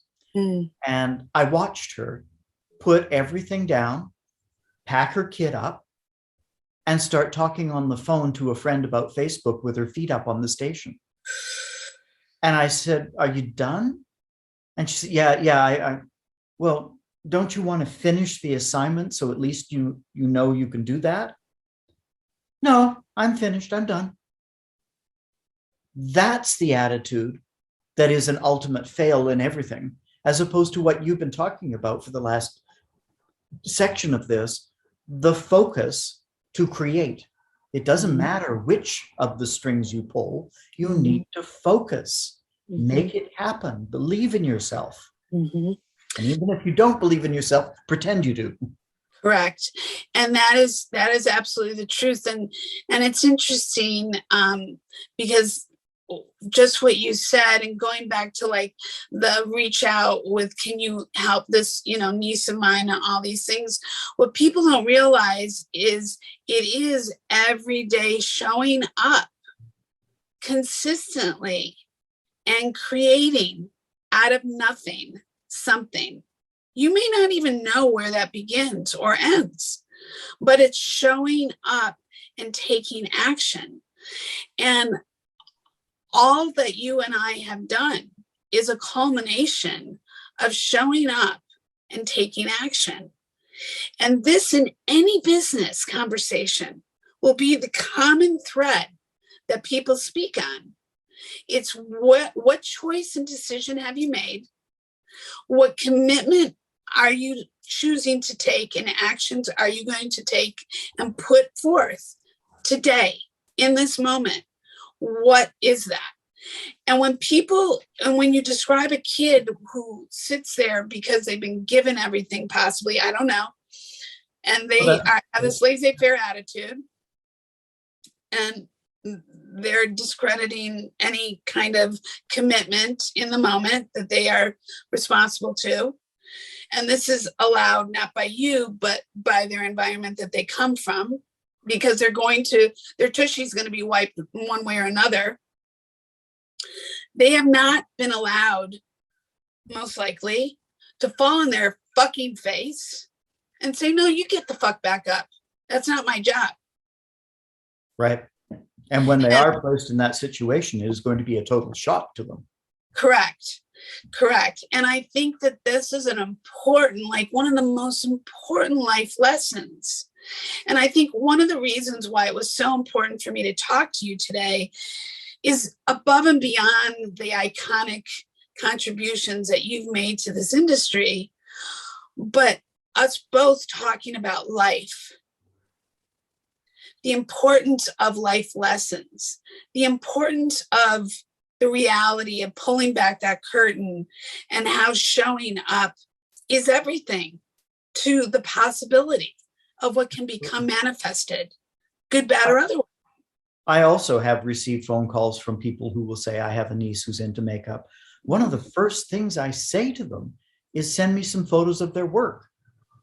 I never hear from them again. Yeah.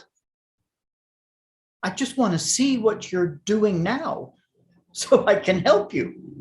Correct. But,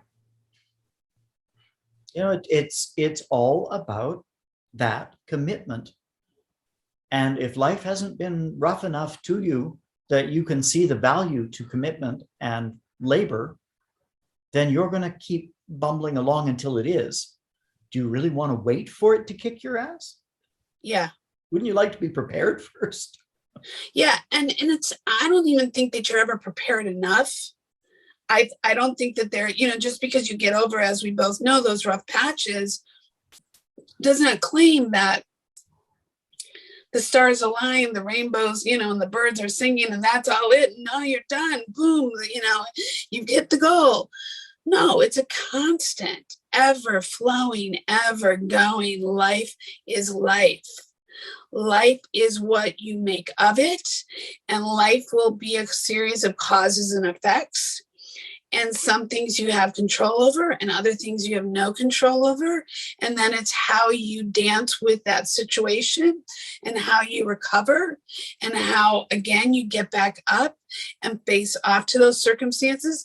I've always said, I want to be in the trenches with people who have had to go through the kind of shit I've had to go through and are on the other side of it, because no matter what happens going forward, they're at least going to have the ability to think and solve problems. And I've always said, just like going to the university, if you are fortunate enough to get an advanced education, to me, it's not about, oh, I got a degree here from here, oh, I've got a degree from here. No, you know what this says to me? It says to me, you made a commitment to go to school for 4, 6, 8 years, whatever. And you made a decision to learn how to solve problems and to see it through. Now, it may have been an expensive way about going about it, and it doesn't have to be university bound, but it is my way of saying you went and learned, consciously or unconsciously, how to make a commitment to see that goal through. And life to me is a series of goals that you keep meeting. Part of why you and I are sitting in front of each other is we are a reflection of each other's different paths, but similar, of a series of commitments we made, goals we set, and experiences we've been able to experience because of those things, consciously or unconsciously. And I think when it comes to the world, especially in a very organic path as it is, we didn't go to a bank and become a banker. We didn't go become an insurance broker. We didn't go into real estate, even though like real estate is an organic thing because you never know what house or homes or commercial, whatever you're going to sell. There's no guarantee of that. But whatever other thing, this industry, the entertainment industry, is such this, you know, anomaly of everybody wants to say they're part of it. This is why these industries have bought up these industries, because it's sexy to say you're part of Hollywood. Now you got your loss and damages to offset all your gains and all your other international conglomerates that you created. But everybody wants to have a part of Hollywood. They imagine how they can be or become in Halloween or whatever. They recreate who they imagine being or who they're in bed with or who they want to, like the role that they're going to get. Like there's always this thing about this industry. And I think why I wanted to have this conversation with you today is to share the highs, the lows, the truths of what it takes. And that everybody has the right to go for it and should, if that's what they want. But it takes really a special breed. And to have 3 and 4 decades under your belt That's no just throwing the pasta and the sauce on it. That was a lot of zhuzhing. Yes, there was. I do tell students this, and maybe this is a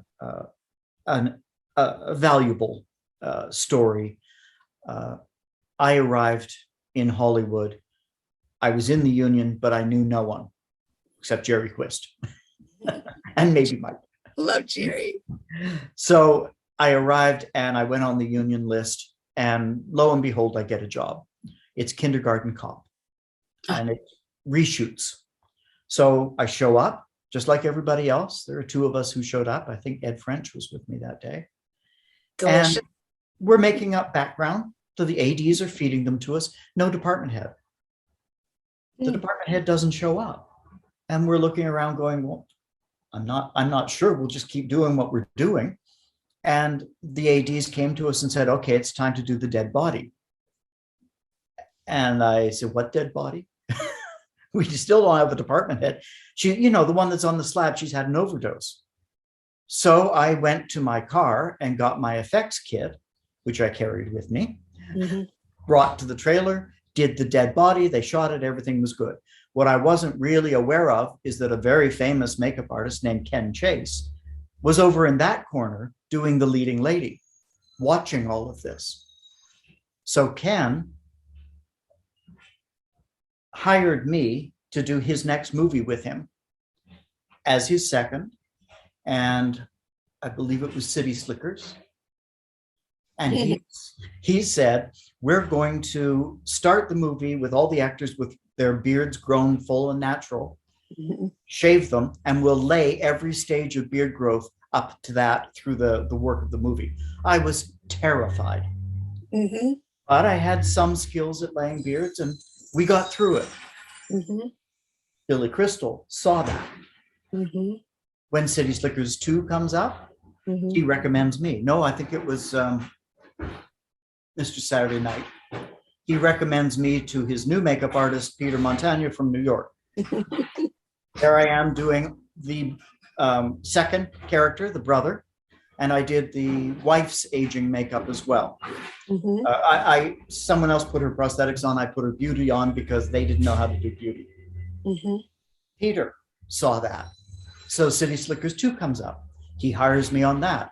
We have a character who has a mustache in the first movie. They want him to have one in the second movie, but he shaved it and he has to go to another job. I said, give me a moment. I went to the trailer, and over the lunch break, I ventilated a mustache, cut it and trimmed it, said, if I give you this, can you go back to the other job and do that? And he said, yes. So he did that. They got the shot they wanted. We moved on to the next job. What I'm trying to point by this long-winded story is the more skills you have, the more jobs you have. One of my favorite authors, Quentin Crisp, once said, the more words you have, the more thoughts you have. If you understand the difference between greedy and avaricious, then you have more thoughts in your head about the flavor of those two words. Well, I feel the same way about makeup. I get a lot of students who, I don't want to put a bald cap on. I'll never do that. The one I said about the bruise, I'll never do that. I'll hire someone else. Well, that whole story I told you was the beginning of my career in Hollywood. I went from one to the other of department heads because they saw I could handle, problem solve the situation that came up. Yeah. That again goes back to what you were saying about problem solving. Whether you're a second or a day checker or the department head, and mostly the department head, you have to problem solve. 100%. And this is why, I mean, I couldn't agree with you more. I think the reason why, knock wood, I've been able to be fluid, no matter whether I was personal, or I was 30 deep, and recognized and brought up through that process. And this isn't about patting myself on the back. This is about the reality of knowing and being, desirous to know and practice and bring value to the table, is helping solve those problems. Can you lay a beard today? Yes, do you need me to lay a beard today because you don't have a beard that's already ventilated or whatever needs to match it? Yes, I can do that. Can you do body makeup and then beat them up at the same time? Yes, I can do that. Can you make her look 1960s and then age? Yes, I can do that. It's not about, ooh, again, my ego. No, it's about how can I help you? How can I be your pitch hitter? That's why I use the term pitch hitter. How can I help you bring this home? Or who do I want to hire to help me do the same thing that I would hopefully do for the next person or people? I think that that's how we need to look at life, at our career, at doing business, at serving others, at raising each other up, in being kind to one another. And it's not about like how I need to shine. No, it's how I help you shine, as we talked about before. Look at, if I wasn't into helping people shine, I would not stayed at the places I've stayed. I understand the importance of that.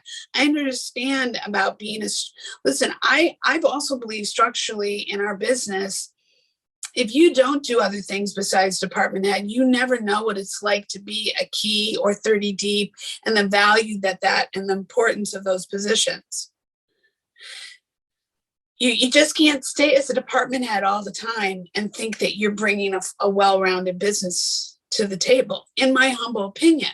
No, but the important thing about what you've just said is that you learned all those skills. Yes, you can lay a beard. Well, somewhere along the line, you learned that. And yes, you can age someone. You learned what that is. And this is part of what is facing that niece of a friend who wants to get into the business. She's going to have to learn all of the skills of a makeup artist for TV and film, unless she just wants to do weddings. Perfectly viable. Or sell cosmetics at a department store. Perfectly viable. Absolutely. Or theater, for that matter, although it doesn't pay much. But there's work for makeup artists on Broadway. But if you're going to do film and TV, you need this bankroll of skills, and you're going to have to learn them. You absolutely do. And when I tell people, I did not come out of my education with a guaranteed job. Matter of fact, on the contrary, I was lucky for the first few years if I cleared $8,000. I literally was building my portfolio for nothing, bartering my services. And I bartered my services literally for the first 15 years of my career. Now, some would be like, well, why was that? Because that's how I built my career. Because I had to build relationships, trust. I had to learn how to solve those problems and how I could be better with time management and be a contributor to the full picture and be the asset that they were looking for, and establish that through time. And even when I got my first agent, it was, there was testing and testing and testing with a lot of different photographers, and as well as building, all those skills. And at the time, I was doing both hair, makeup, and styling, fashion styling. The only thing I wasn't doing was pointing and shooting. That was the only thing I wasn't doing. Yeah. And ironically, I'd been approached at the time to become a full figure model. And I laughed at them like, you do realize that people are 5'10" or taller. I'm 5'4". Like, I never even took them seriously. My agent recently said, yeah, we were really serious. I was like, maybe I should have thought about that. But no, but in all truth, I just didn't see that. But at the same time, it was not easy to get this career started. Yeah. And as I said at the beginning, every single person's path is different. 100% true. If you talk to anyone from Howard Berger through to Kenny Myers or any of the names of prosthetic side of the world, we all have similarities. We all love Famous Monsters magazines. We watch the monster movies. We liked that side of things. So you'll find similarities along the path. But every single one of us had that family situation, this opportunity, and we all took them differently. Mhm. And every single person today is going to find their own path in a very different way. It's absolutely true. And it's literally goes back to showing up and creating it and making it happen and not knowing how it's going to turn up, but being in the ready position to say yes to it. Yeah. And be in the prepared position to be able to deliver and figure it out, because everything's figure outable, as they say. It's just a matter of believing that you can, and showing up for the possibilities. And I think that in life is like key. And I don't think individuals like yourself get to this place without having had to do a lot of figure outing, so to speak. Oh, yeah. I'm sure you're the same as a Virgo. There are always lists. I have lists everywhere. Little notes. I'm going to do it this, and this, and this, and that's where I'm going to get that. Absolutely. Well, and in wrapping this all up, this really fun, delicious conversation, and appreciate so much you taking this time with me. If there was anything that, like when it comes to your legacy and how you want to be remembered, not because you're going anywhere, but whether it's in this business or in life, and for the next, let's hope you have another 30, 40 years on this planet to really change people's lives, but change also yours, even for the better, for, because I see so much more for you. Like there's this crown over your head there, of royalty that you deserve. Thank you. That what would that look like, and what is your, what do you want your purpose and passion going forward, in addition to the teaching, the wicked, part? Well, I think that teaching is it, right? Say Buffy, for example, is something that I am remembered for. Mm-hmm. Maybe it was the pinnacle of my career. Who knows? Mm-hmm. Mm-hmm. That project will eventually fade into the background and be gone. Mm-hmm. There are hundreds of students in these makeup schools who have never watched a single Marlene Dietrich movie. They have no idea who she is or what that iconic look was all about. So I think that even though it's nice to leave behind something that is iconic of your work and was your pinnacle of success, ultimately it's going to be gone. What isn't going anywhere very fast is touching other people. It's teaching. And when I teach makeup, and I have done for as long as I've done makeup, I was teaching makeup in high school, stage makeup, when I was 15. Mm-hmm. I have touched a lot of people's lives that way. And I will get an email every once in a while. I was a student of yours 30 years ago at Blanche McDonald, and I can still hear your voice in my head saying, don't tap, stroke smoothly, do the sponge that way. I think that kind of thing lives way beyond us. So I'm not going to stop teaching as long as anyone's going to bother to come to classes. I'll teach makeup and try and keep some of the things that I know alive that are fading now, that are disappearing. And that would be my, how did you term it? Legacy. Legacy. Thank you. That would be my legacy, I would think, is those people will tell other people and they will teach what I taught them. And that hopefully will continue and continue long past anyone remembering Buffy the Vampire Slayer.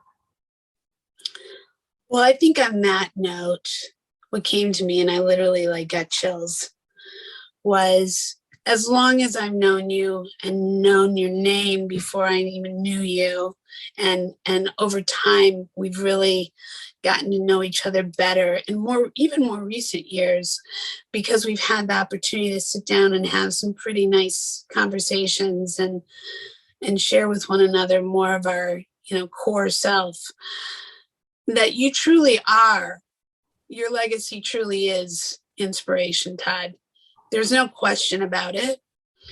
that is your purpose, is to inspire. And that is your purpose, that is your legacy for certain. Because anybody that I know knows of you thinks highly of you. And to be of inspiration, if that is the ultimate goal on this planet, in this form, my God, you got the golden ring. Hence probably why I saw this crown over your head. It's part natural. I'm a teacher. I always have been, but it's also a plan. I did it on purpose. I did it to make myself better. The first classes I ever taught, I was teaching subjects I wasn't that good at because I wanted to get better at it. And here was an opportunity to do that, to practice over and over and over again. So I did it with intent. But of course, once you get your skill level down, it then becomes, as you're saying, inspiration. Not that it wasn't inspirational before, but when people can see something that is magical. I remember a story, David DeLeon telling me about being in school, and there was an older makeup artist from the film industry who David was struggling with an eyebrow, and the teacher came over and said, no, just do that. And it was so inspiring to David and so magical that it was just muscle memory, and oh, there we go. That made it perfect. That's the core of all of this. Mm-hmm. I agree. The being able to show and tell. Show and tell goes back to when we're children. Sure. I still love it. Oh, yeah. To fill my classes with, there would be a TV monitor with some relevant movie going. As a part of that, as a part of show and tell, I wanted the students to see and hear things that inspired me. It was a continuing cycle. And even today, the Blanche MacDonald course that I wrote, the TV makeup course, begins with Dark Shadows. It talks about silent movies, but goes right into Dark Shadows, which is there because it was my inspiration. Mm-hmm. Nobody knows it anymore, but it was also a classic example of early black and white TV makeup translating to color TV makeup, and the history of how the filming was done live to tape. Yeah. So I try and feed all of that history. It's a perfect layered way of teaching. It's funny when you mention the whole Marlene Dietrich. My very first Playboy was creating Marlene Dietrich. It was not doing a not 70s, but 80s, where they were stuck in the 70s look, which they only wanted to do. But instead it was a Marlene Dietrich nude. And it was one of those things where I think when I showed up, and that was communicated after I showed up, and how was I going to solve that problem? And this was early on in my career. I'm proud of the ability that I was able to, think that through and deliver that. But, you have that moment of like, am I capable? Yes, I'm capable. I don't know how I'm going to get there, but I'm going to make it happen.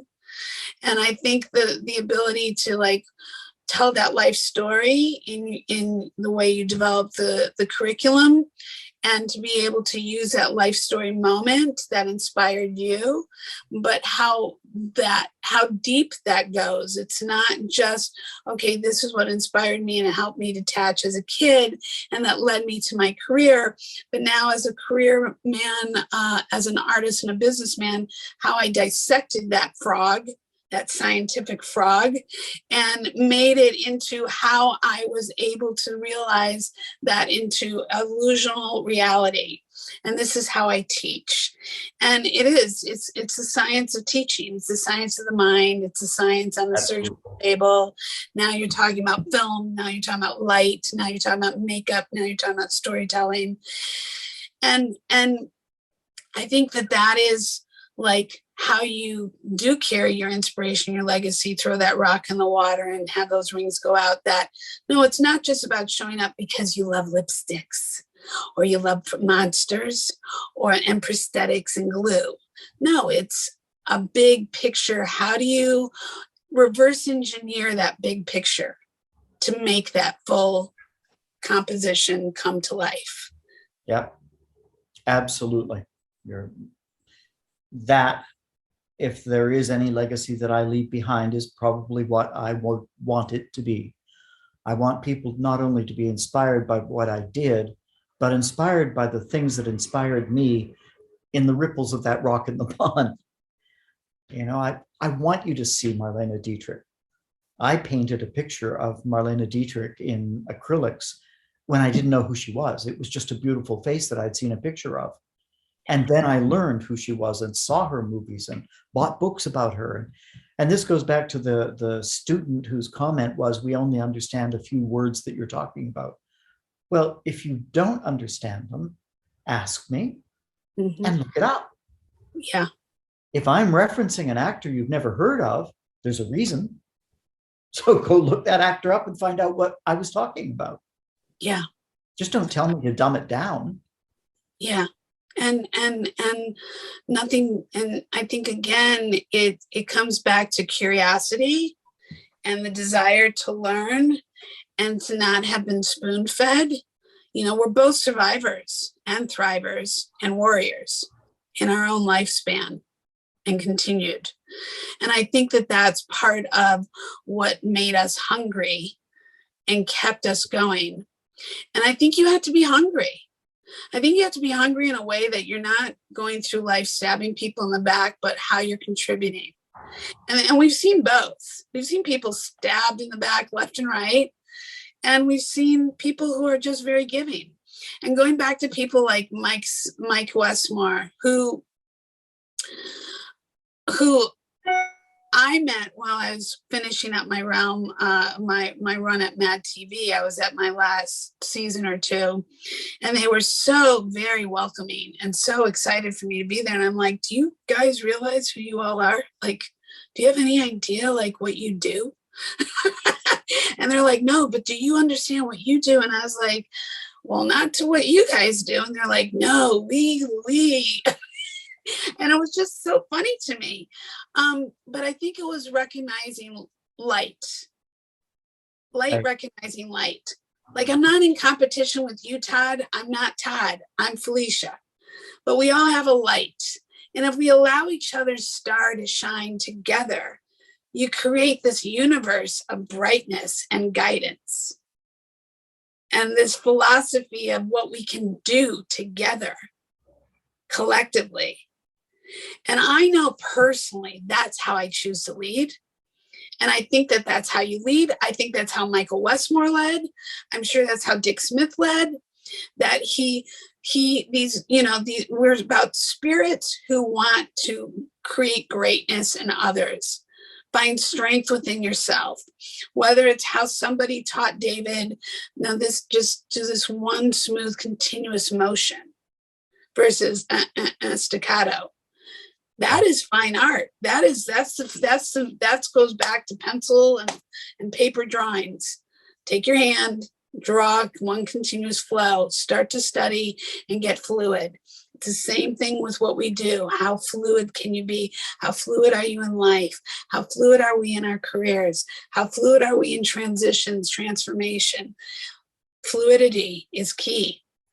But Mike Westmore was also a teacher. Oof. He wrote a book. He used to teach in the universities. And I even remember on Planet of the Cave Bear, which is where I met him, staying back one day to watch him mix rubber mask grease paint colors to adjust for a grayness problem we were having with some of the pieces. Sitting by his side and learning how to mix paint. That was inspirational to me. But that's the light catching the light as you go down the line. I agree. Well, I feel honored to have captured this, light bug in this bottle moment with you, this, just having this time together to share and to be inspired and to hear your stories and to be so authentic and to have a moment to hear, your truth and your greatness and your humility. And I think that we in this industry, as well in this world, are so thankful to have your light in general. It's really very special, Todd. And I hope that you know how many people love and admire you and really hold you up.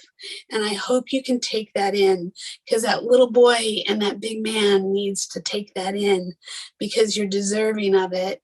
And you're just that special of a human being. And I'm just so thankful. And I really hope that we get to create some more. I hope that this year doesn't run away before, I get to create with you some more. And, I'll just have to pull you out of retirement when I'm directing. That's just the bottom line. Absolutely. I think I'd step out for that. I'd love that. Well, I love you so much. Thank you, Felicia. This has been absolutely wonderful, and I really appreciate you asking me to be part of this. Thank you so much. I look forward to sharing this with the world, and I will be in touch. And much, much love. Big hugs and kisses. Absolutely. COVID kisses. COVID kisses. Of course, through our Zoom screen. All right. Have a wonderful day. Mwah. Bye for now. It has been amazing having you join me for part 2, episode 10, season 1, with iconic makeup artist Todd McIntosh. It has been such a pleasure to discuss the truth and the reality behind what it takes to become a professional makeup artist in the film and television industry, and the perspective and lessons and journey that it takes to make that commitment, especially when people are so very curious about an industry that exists like this.